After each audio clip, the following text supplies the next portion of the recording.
G'day, it's Shane here from Wine Grape TV, and thank you for joining me at my home bar. But more importantly, thank you for helping me spread McLaren Vale wine to the world. Today, a treat, absolute treat. You may have caught my last video where I said I had a steak dinner, had 2 wines to go with a steak dinner, and the second of these wines is a Petit Verdot. Now, my experience with Petit Verdot has been generally gets used as a blending variety. Can be overpowering, can be quite tannic at times, but definitely interesting wine and adds interest to the blend. Now I've got to put the old eyes on here. So this is a 2010 Diplomats daughter. I'll show you the label, but it is pretty difficult to see. Carolyn, if you're watching, that would be one comment I'd make, is I particularly find the label, both front and back, hard to read. Now that could be just because I'm partially red-green colourblind, and the label is black with red writing, and a picture of the Diplomat's daughter on the front in, I suppose, in shades of grey, white, black and grey. Carolyn is the Diplomat's daughter, and she is really the heart and soul behind this particular label, being the Diplomat's daughter. Now, Petit Verdot, back to that. Really interesting variety. Wasn't sure what to expect. In fact, I've had this wine for a while. Carolyn asked me to taste it and review it, and I kept putting it aside because I thought it was going to be a big, huge wine and had to have it with steak, etc., etc., and I was surprised. So, anyway, let's do the wanky thing.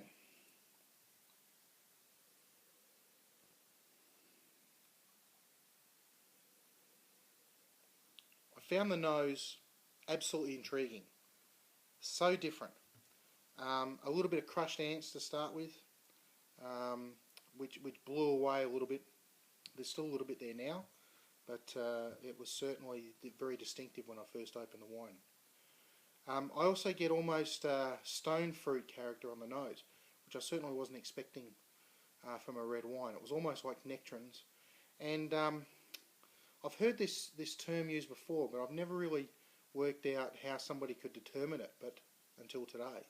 And that's really that the wine smells a little bit like apricot kernels. I can't believe I'm saying that, to be honest. Now, it's not all this fruit and everything up front, but I do very much get those characters.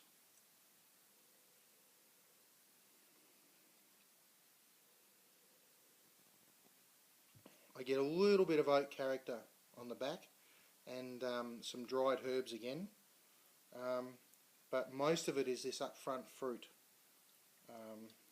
with, like I said, that little bit of the crushed ants.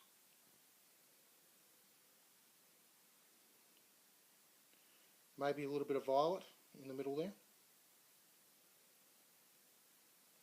but definitely not your usual fare, so makes you think a little bit.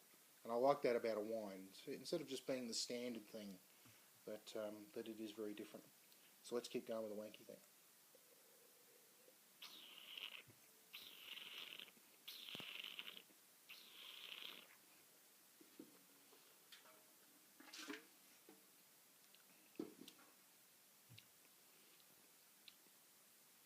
Now, the first thing I've got to say is the thoughts I had about Petit Verdot,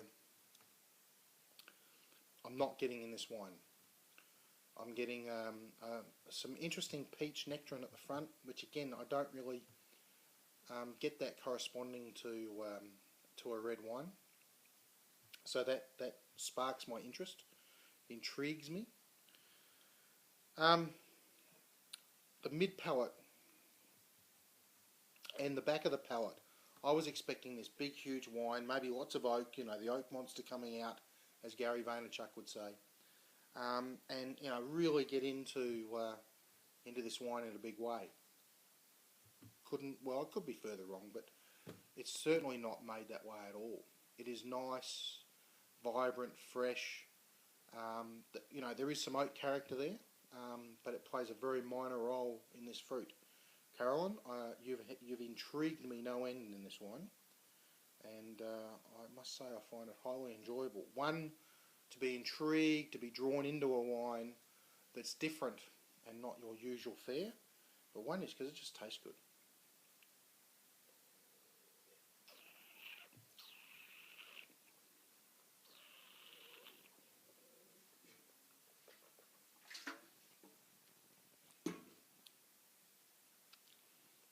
And there's certainly layers there.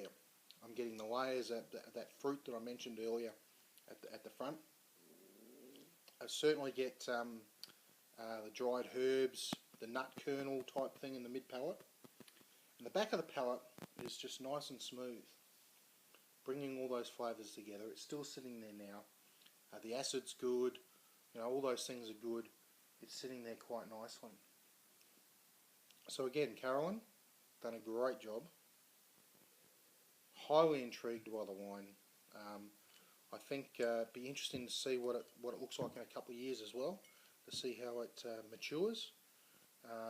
Again, not how I would perceive Petit Verdot in the long term, as this big ballsy wine. But we don't want that all the time these days, and I take my hat off to the producers that are going down that path to produce wines that you want to drink. The wines you want with tapas, with lighter foods. You don't have to slap a steak on the barbecue to drink red wine these days. And also, it doesn't have to be heaped full of alcohol. In saying that, let's see what alcohol it does say on it. Let me see. 13% alcohol. Yep. So it's not hot. It's a good balance. So well done. So on that note, to Carolyn who made the wine and everybody else out there watching me, thank you very much for joining me. Really enjoyed bringing another different wine to the table, or to my bar, and we'll see you next time. Thank you very much.